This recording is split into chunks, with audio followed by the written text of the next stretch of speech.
I haven't wasted enough of my study time yet. This is Atom Atomic and Danny B's Canabalt. This game has the potential of being a time waster on the order of Super Dodgeball. You are this little runny guy, and you have to jump over stuff. Specifically, you're going to run along the tops of these buildings, and occasionally along the way, you're going to have to jump from building to building. There's going to be these crates or barrels or something on the roof, and if you hit them, you slow down a bit. And actually, this is a good thing in a lot of cases, because you start getting real fast as you run. That's a missile that drops. If you hit that, you blow up. I love the music in this game so much.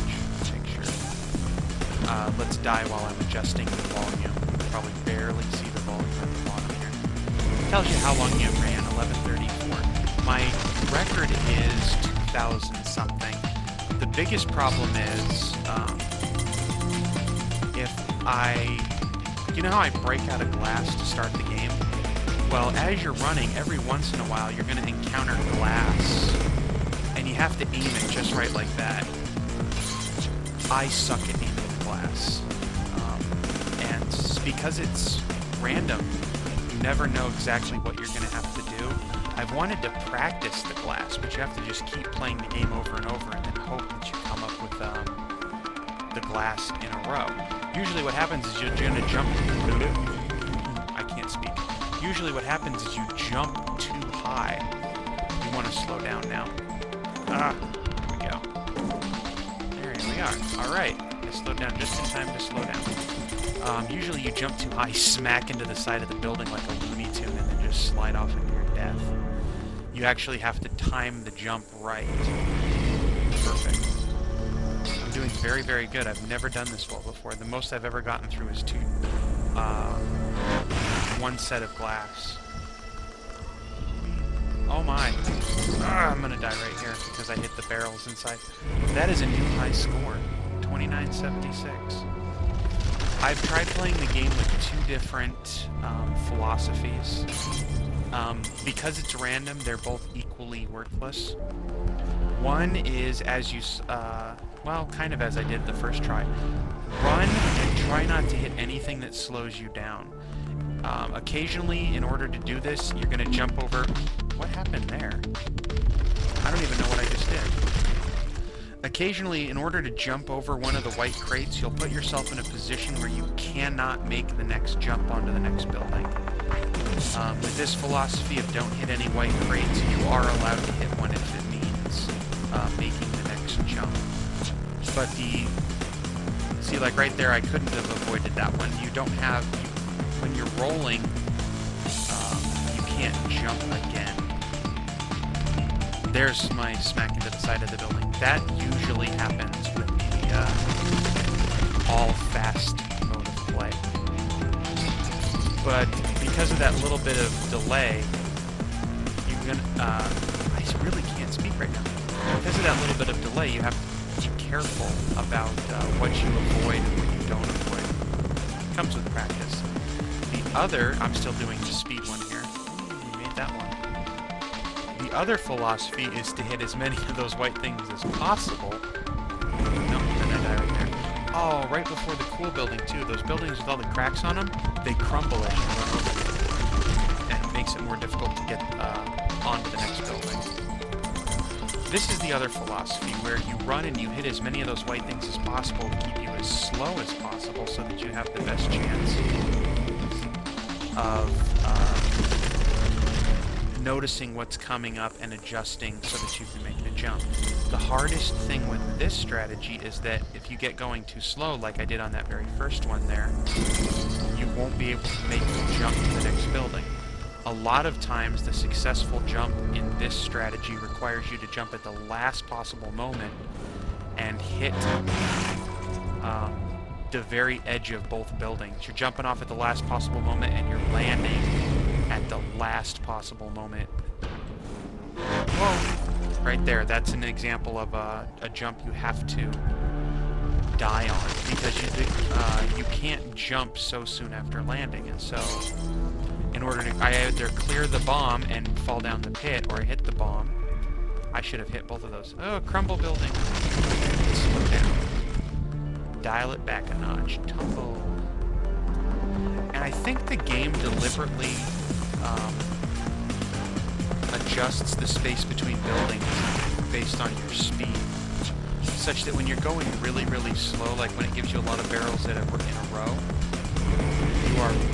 you get a lot of these shorter gaps, whereas when you're going really fast, the gaps widen appreciably to make the game a little bit more playable. Now, unfortunately, because the game is random to some degree, there are times when you just have to die.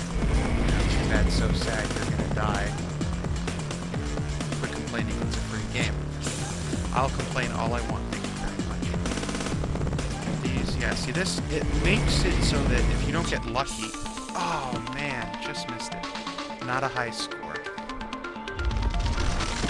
Oh, man, I really, really should be studying.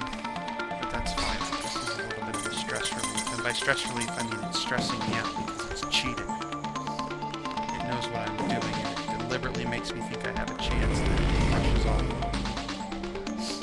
Makes me sad. Whoa. Ah. Those glass ones are tricky.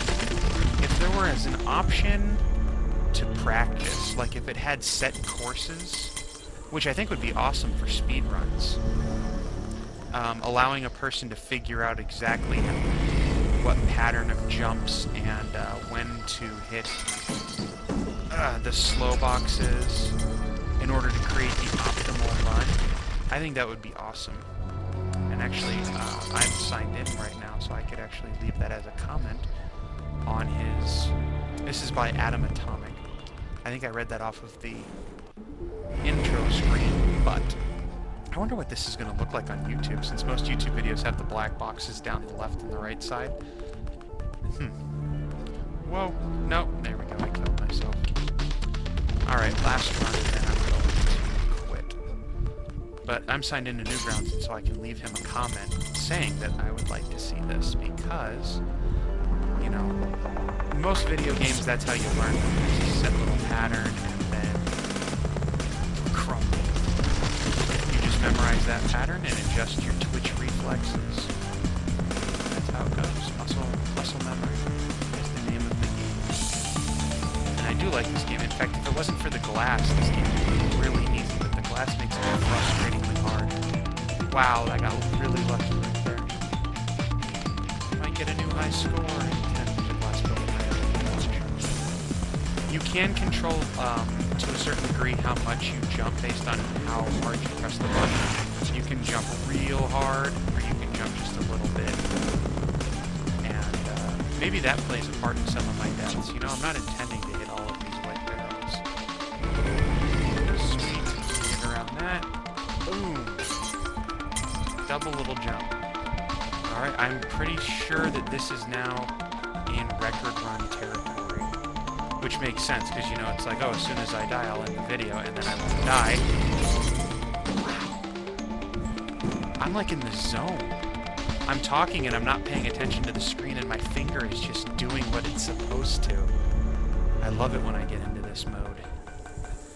I used to do this when, the Police Trainer arcade game, where you've got, like, the 6-shooter gun. Boom! What a perfect way to end the run. We'll run into a freaking nuclear bomb. But that Police Trainer game, they'd have all little targets all flying around the screen, little bouncy balls, and targets would flip over. And if I just didn't pay any attention to the game, I would hit all the targets. I used to do it with Duck Hunt, too. And I just did it with this game right before the game threw a bomb right in my face. Oh well. This is an awesome game. Everybody should play it. It's called Canabalt, and it is on newgrounds.com. Awesome, so go play it right now, even though it's got this distorted, extra long movie screen style screen. So, there you go. Have fun.